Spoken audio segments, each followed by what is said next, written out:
그 누구도 가보지도 경험해보지 못한 실질적인 제로금리 시대. 당신의 부동산 생존 전략 지금 시작하겠습니다.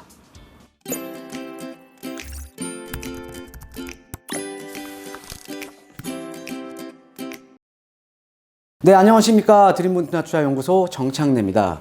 자, 우리가 예상했던 대로 이번 주에 금리가 전격적으로 인하가 됐습니다. 1.5%에서 1.25%로 금리가 이제 전격적으로 인하가 됐는데, 자, 이 금리 인하가 이 부동산 시장에 미치는 영향이 상당히 크죠. 예, 상당히 큽니다. 그래서 이번 시간에는 우리가 실질적인 지금 이제 앞으로 이제 제로금리 시대를 맞이할 가능성이 지금 상당히 높아졌잖아요. 그래서 이 제로금리 시대, 실질적인 0%대 금리에 살아남을 수 있는 부동산 생존 전략에 대해서 오늘 제가 준비를 해봤습니다. 그래서 이 주제는 역대 최저금리. 예, 우리가 지금 1.25%가 역대 최저였죠. 예, 근데 조만간에 또 이제 1%로 갈 가능성이 높습니다. 예, 그래서 누구도 이제 가보지 않은 길을 우리는 가야겠죠. 예, 그러면 여러분도 대비를 하셔야겠죠.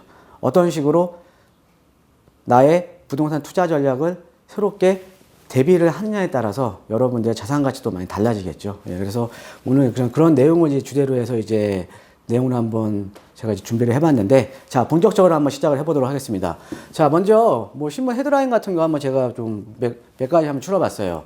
자, 경기 둔화에 지금 디플레이션 우려까지 7월 달에 우리가 인하가 한번 됐었죠. 1.75%에서 1.25%로.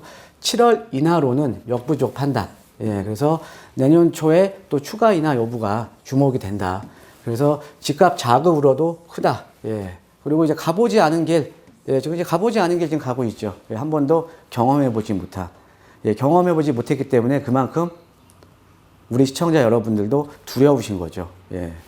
자, 또 이제 이 추정제는 또 필요시에 금융경제 상황에 대응할 추가적인 금리 인하 여력은 아직도 남아있다. 예, 남아있기 때문에 추가적인 인하 가능성도 지금 언급을 했습니다. 자, 그 다음에 인하 결정에 금통위원 두 명이 소수 의견을 밝혔는데, 금통위 의견문에 두 차례의 인하의 효과를 지켜보겠다는 문구가 새로 들어가면서 일각에서는 추가 금리 여지가 좁아졌다는 해석이 나오기도 했지만 이총재는 추가 인하를 차단하려는 그런 문구를 넣은 건 절대 아니다 라며 이례적으로 강한 톤으로 반박을 했다. 즉 앞으로 경기가 더 안 좋아질 거로 지금 예상을 하고 있는 거죠. 예, 그래서 추가적으로 지금 금리 인하 가능성이 상당히 높아지고 있습니다. 그래서 실질적으로 우리가 이제 저번 시간에 제가 말씀드렸지만 제로금리라는 게 실질적으로 0%를 의미하는 건 아니에요. 예, 명목상 우리가 이제 물가 성장률이라던가 이런 걸 비교를 해보면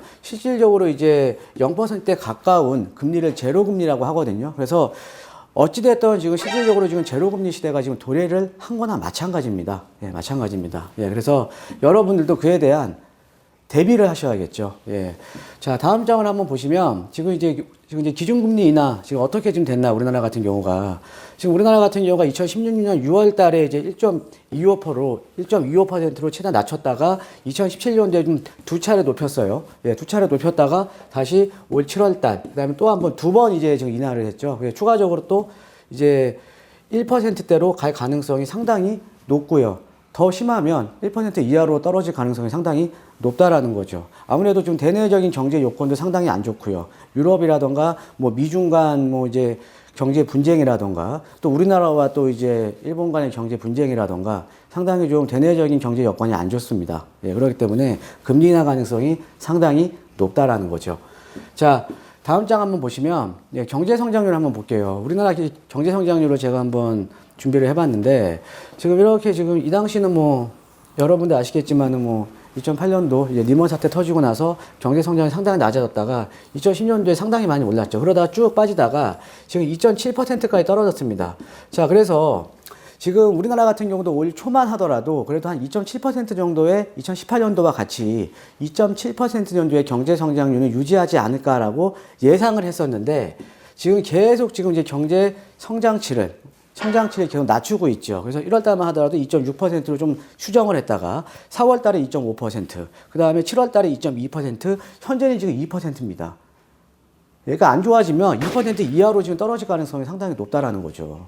예, 그러니까는 그만큼 경제 여건이 안 좋은 건 사실입니다. 예. 자, 그래서 이제 금리 인하로 이제 부동산 시장이 미치는 영향이 어떻게 되냐. 상당히 큽니다. 예, 상당히 크죠. 예, 우리가 보통 이제 부동산을 매입을 하거나 이제 부동산에 투자를 하실 때는 대출이라는 레버리지를 많이 이용을 하시잖아요. 그렇죠? 그러니까 대출에 대한 부담이 적어지니까 당연히 부동산에 대한 영향이 크죠. 예, 부동산에 대한. 자, 이제 보시면 금리 인하를 왜 하냐. 경기가 어려우니까 하는 거죠. 경기가 어려우니까. 경기가 어려우니까 경기 부양 효과를 기대하기 위해서 금리를 인하시키는 거 아닙니까? 그래서 앞으로 경제 여건이 더욱더 나빠질 거라는 지금 가능성에 좀 더 무게가 실리는 거죠.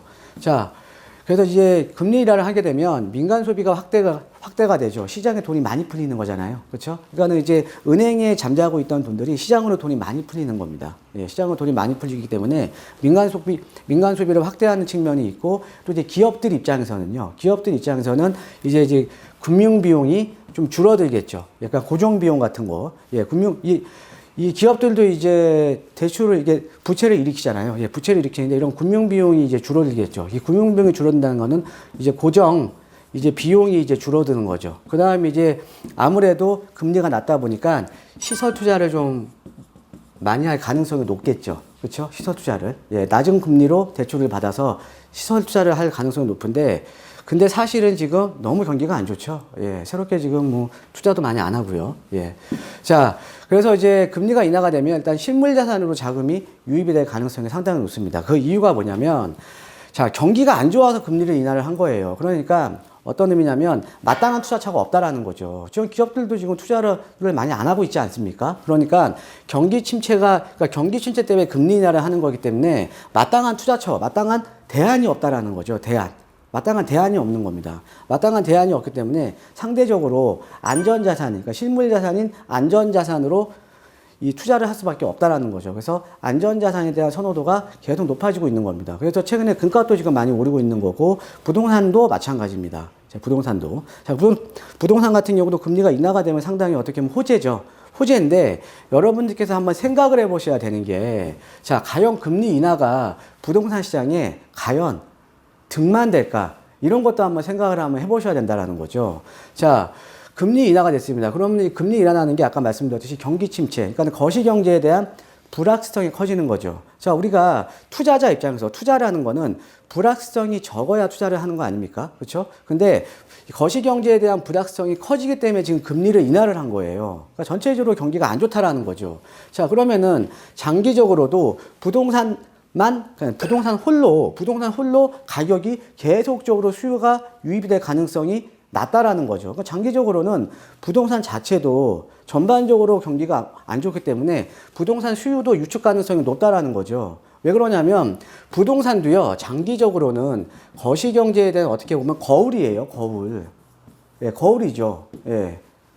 거울이기 때문에 거시경제가 안 좋은데 부동산 혼자 나홀로 상승을 한다라는 거는 사실은 어렵다라는 거죠. 장기적으로는. 단기적으로는 활력을 줄 수는 있지만 예, 그래서 이런 시대에 여러분들께서 앞으로 어떻게 대응을 해야 되냐, 내 자산을 어떻게 지켜야 되냐를 지금 고민을 하셔야 되는 겁니다. 고민을. 예. 자, 보시면, 그래서 이제 일단은 이 부동산 시장에 뭐 득이 될 수도 있지만은 나홀로 지속적인 상승은 지금 불가능하다라는 거죠. 자, 그럼 어떻게 우리가 대응 전략을 짜야 되냐? 자, 제로금리 시대. 지금부터 가장 중요한 내용입니다. 예. 아직까지는 조금 제 방송 보시다가 졸으셨던 분들도 지금은 눈 번쩍 뜨시고요. 예. 제로금리 시대 생존 전략 첫 번째 들어갑니다. 자, 서울 아파트 일단은 데이터를 놓고 한번 볼게요. 예전에 제가 한번 여러분들 앞에서 한번 해드렸던 건데 2018년 대비해서 2019년, 그러니까 1년 동안에 지금 금리가 내려갔잖아요, 그죠? 예, 금리가 내려갔는데 서울 아파트 평균 실거래가가 13.8% 정도 상승을 했습니다. 즉 어떻게 상승을 했냐? 2018년도하고 2019년도를 비교를 해보면 2018년도에는 6억 6,600만 원에서 지금 7억 5,800만 원으로 실거래가가 상승을 했다라는 거죠. 자, 평균적인 실거래가가 상승했다. 그러니까 평균 주택 가격이 올라간 게 아니라 거래가 됐던 거래된 아파트의 평균적인 실거래가가 상승을 한 겁니다. 자, 상승을 했다라는 얘기는 어떤 의미냐면 상대적으로 비싼 지역에 있는 아파트가 주로 거래가 되었다라는 거죠. 상대적으로 2018년도보다는 2019년도 비싼 지역에 있던 아파트가 주로 많이 거래가 되었다라는 거죠. 예, 그렇게 이해를 하시면 될 것 같습니다. 자, 그 다음에 서울의 아파트 거래량은 반면에 여러 가지 지금 규제가 심하잖아요. 대출에 대한 규제도 있고 세금에 대한 규제도 있고요.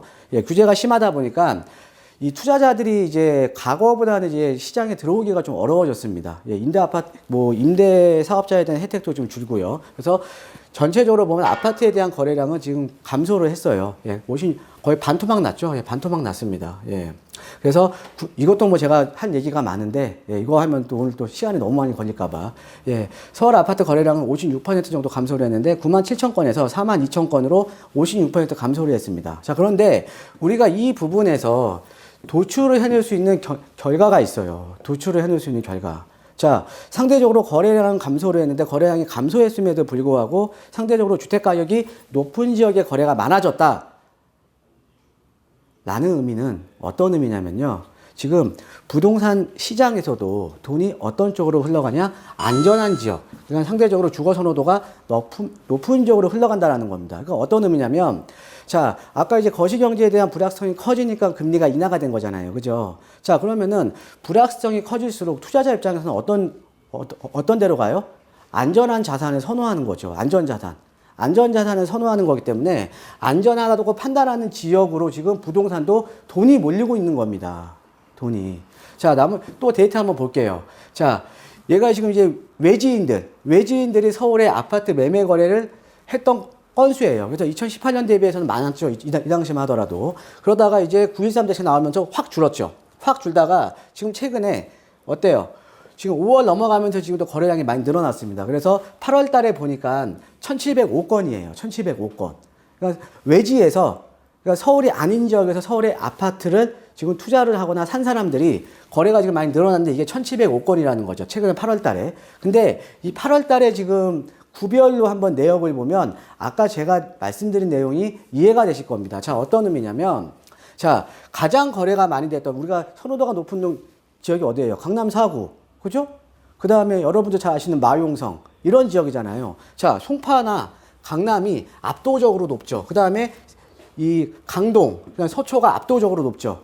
근데 여기에 좀 상대적으로 좀 주택 가격이 낮은 지역, 이 노원이 들어가 있습니다. 이 노원구 같은 경우에는 제가 항상 말씀드렸잖아요. 부동산에 투자를 하실 때는 개발 호재가 있는 지역, 노원이 지금 7대 부도심 지역이잖아요. 자, 거기에다가 여기가 이제 주택 가격이 낮다 보니까 외지인들도 많이 투자 목적으로, 그러니까 아무래도 투자 금액이 적잖아요. 투자 금액이 적다 보니까 외지인들도 많이 들어와서 매입을 하는 거죠. 투자 금액이 적다 보니까. 자, 거기에다가 여기 같은 경우에는 다른 구에 비해서 주택 가격이 낮잖아요. 그러니까 제가 항상 강조해 드리잖아요. 서울의 주택 가격이 많이 상승을 하면서 실수요자들은 지금 어떻게 움직이고 있냐면 상대적으로 주택 가격이 낮은 지역 쪽으로 실수요자들이 지금 유입이 되고 있는 겁니다. 실수요자들이. 왜? 대출에 대한 부담이 적으니까. 그리고 이제 노원 일대 같은 경우에는 사실은 이 6억 이하의 아파트가 좀 많이 몰려있는 지역이기 때문에 우리가 서울 같은 경우는 LTV가 40%인데 6억 이하 같은 경우에는 무주택자가 매입했을 때 LTV가 50%까지 나오거든요. 그러니까 상대적으로 자금 여력이 낮은 분들이 주택 가격이 낮은 지역 쪽으로 이동을 하는 거예요. 그래서 지금 노원구가 지금 높게 나오고 있는 겁니다. 그러니까 여러분들도 이런 데이터를 놓고 보시면 내가 여유 자금이 좀 적으면 어떤 쪽으로 들어가야 돼요? 이렇게 외지인 거래가 많다라는 거는 자, 투자자 거래가 많은 거 아닙니까? 자, 부동산이라는 거는 실수요자 플러스 투자자가 많으면 많을수록 가격이 많이 오르는 거잖아요. 그렇죠? 예. 자, 그래서 여기 보시면, 노원 같은 경우 제가 거래량이 많은 이유를 지금 설명을 해드렸고, 근데 대부분이 어떤 지역이냐면, 선호도가 높은 지역이에요. 자, 송파, 강남, 강동, 서초, 성동, 마용성. 예, 근데 여기에 용산이 있네요. 용산이 중간밖에 안 가네요. 앞쪽으로 쭉 있을 줄 알았는데. 왜 그렇죠? 왜 그럴까요? 자, 여러분, 용산은요, 이게 지금 아파트 거래량이거든요. 아파트 거래량. 그죠? 자, 용산은 개발 압력이 높은 일반 주택이 많은 지역이지 아파트가 많은 지역이 아니에요. 만약에 각 구별로 아파트 총수 대비해서 만약에 거래량 비율을 따지면 용산이 앞쪽으로 가 있겠죠. 용산이. 여기 이런 아파트 많잖아요. 그렇죠? 아파트 많잖아요. 노원도 아파트 많잖아요. 상계, 중계, 하계가 다 아파트잖아요. 그죠? 예. 만약에 비율을 따지면 아마 이쪽 앞쪽으로 갈 겁니다. 앞쪽으로. 예. 그렇게 이해를 하시면 될 것 같아요. 자, 어떻습니까? 자, 8월 달에 거래된 1705건이 다 상대적으로 선호도가 높고 비싼 지역이 더 많이 됐죠. 야. 자, 그럼 어떻게 생각을 하셔야 돼요? 이 금리가 인하가 돼서 앞으로 제로금리 시대가 지금 도래를 한 겁니다. 그러면 여러분들이 앞으로 하셔야 되는 거는요, 안전하다고 느끼는 지역, 안전하다고 느끼는 지역이 어디예요? 투자자와 수요자가 계속적으로 유입이 될 수 있는 지역, 상대적으로 주거 선호도가 높은 지역, 그 다음에 개발 호재가 많은 지역으로 여러분들의 자산을 이동을 해야 된다는 거죠. 투자도 내가 그런 쪽으로 해야 된다는 겁니다. 그래서 보면 이 제로금리 시대에 새롭게 이제 여러분들께서 이제 대비를 하셔야 되는 게 내 자산을 안전한 지역으로 옮겨라. 그게 첫 번째입니다. 여러분들의 자산을 안전한 지역 쪽으로 옮기셔야 되는 겁니다. 자, 그 다음에 두 번째예요. 제로금리 시대 양극화에 대비하라. 양극화에. 자, 한번 볼게요. 자, 지금 서울과 서울이 아닌 지역과의 어때요? 갭 차이가 점점 벌어지고 있죠? 그렇죠? 최근에 한 3, 4년 동안 서울과 서울이 아닌 지역과의 갭 차이가 점점 벌어지고 있습니다. 그게 어떤 의미냐면요. 부의 장벽이, 그러니까 지역 간의 부의 장벽이 더욱더 높아지고 있다는 거죠. 또 서울 내에서도요. 강북 지역에서는 마포나 용산, 성동 같은 지역과 또 그렇지 않은 지역 간의 가격적인 갭 차이가 점점 벌어지고 있습니다. 부의 장벽이 점점 높아지고 있죠. 자, 강남권. 최근에 반포 같은 경우는 평당 1억에도 거래가 됐죠. 강남권이 아닌 지역과의 갭 차이가 점점 벌어지고 있다는 거죠. 그러니까 어떤 의미냐면, 지금 가면 갈수록 안전자산을 선호하기 때문에 사람들이 많이 몰리는 안전한 지역 쪽으로 돈이 몰리면서 그게 바로 어떤 거를 또 도출을 시켜나요? 양극화를 지금 심화시키는 거죠. 양극화를. 자, 그래서 이 양극화가 심화가 되기 때문에, 자, 이런 거죠. 자, 이 양극화가 지금 심화가 되는 이유는 아까 제가 금리가 인하가 되면서 그런 면도 있지만, 자, 부동산 시장의 자금의 유입을 지금 차단시킨 겁니다. 지금 규제를 하잖아요. 규제를. 그죠? 지금 규제를 하니까, 자, 대출 규제하고 임대사업자에 대한 혜택 같은 거 줄이고 또 양도세 강화시키니까 어때요? 투자자 입장에서는 주택을 여러 채를 늘리기보다는 똘똘한 한 채로 이동을 하는 거죠. 똘똘하니까 더 좋은 지역으로 옮겨가는 겁니다. 그러니까 이런 거죠. 강북 지역에 살다가 앞에 마용성으로 오고요. 또 마용성에 살다가 강남이나 아니면 송파 쪽으로 아니면 강동 쪽이라도 이렇게 넘어오는 거죠. 예, 워낙 대출에 대한 규제가 심하니까. 자, 근데 투자자 입장에서는 그게 현명한 거예요. 왜? 다주택자들 지금 양도세 강화시키고 보유세 강화시키고 그다음에 임대사업자는 혜택을 줄이니까 투자자 입장에서는 살아남기 위해서 생존하기 위해서 세금을 절세하기 위해서 안전한 지역 쪽으로 내 자산을 지금 옮기고 있다는 거죠. 그게 바로 양극화를 심화시키는 거 아닙니까? 그러니까 어떻게 보면 이런 거죠. 서민들의 주거 안정을 위해서 여러 가지 지금 규제를 폈는데 세금도 높이고, 그러니까 다주택자에 대한 양도소득세라든가, 그러니까 거래세라든가, 아니면 보유세라든가, 아니면은 투자자의 유입을 막기 위해서 대출을 규제를 하는데, 실질적으로는 이게 양극화가 심화가 되면서 상대적으로 여유가 적은 서민들 입장에서는 어떻게 보면 지금 최근에 3, 4년 동안 상대적인 박탈감이 어마어마하게 큽니다. 그러니까 대략 어떻게 보면 서민들의 주거 안정을 위해서 규제를 했던 게 지금 부메랑이 돼서 가장 많은 피해를 보시는 분들이 30, 40대 실수요자들이에요. 엄청난 피해를 봤죠, 사실은. 박탈감도 상당히 크고요. 예. 자, 그 다음에 이제 우리가 이 제로금리 시대에 그래서 살아남기 위해서는 양극화가 심화가 되기 때문에 개발 호재라든가 주거에 대한 선호도가 높은 지역은 계속적으로 상승할 가능성이 높다라는 거죠. 자, 즉, 철저한 앞으로 여러분들 앞에 펼쳐지는 시장은 양극화 시장이 펼쳐질 겁니다. 자, 그래서 오늘의 내용을 좀 요약을 해드리면 금리가 인하가 될수록 시장에 대한 불확실성이 커지죠. 예, 거시경제가 불안해지니까. 그러면 불확실성이 커지기 때문에 돈은 어디로 갑니까? 부동산 시장도 물론 마찬가지로 안전한 지역으로 돈이 옮겨가죠. 안전한 지역으로 돈이 옮겨가고 이 안전한 지역 쪽으로 돈이 옮겨가면서 이게 규제와 함께 철저한 양극화 시장이 여러분 앞에 앞으로 펼쳐질 겁니다. 앞으로 그러니까 아무도 지금 가보지 않은 길이죠. 지금 이제 갭 차이가 많이 벌어졌지만 앞으로는 갭 차이가 더 벌어질 가능성이 높다라는 거죠. 자, 오늘 강의는 여기까지 이제 해드리고요. 예. 여러분, 오늘 강의가 좀 좋으셨으면 구독하기 버튼 꼭 눌러주시고요. 그냥 나가지 마시고, 예, 그 다음에 좋아요 버튼도 꼭 눌러주시면 제가 나중에 더욱더 좋은 강의로 또 돌아오도록 하겠습니다. 예, 오늘 하루도 좋은 하루 되시고요. 항상 행복한 하루 되시기를 진심으로 기원하겠습니다. 감사합니다.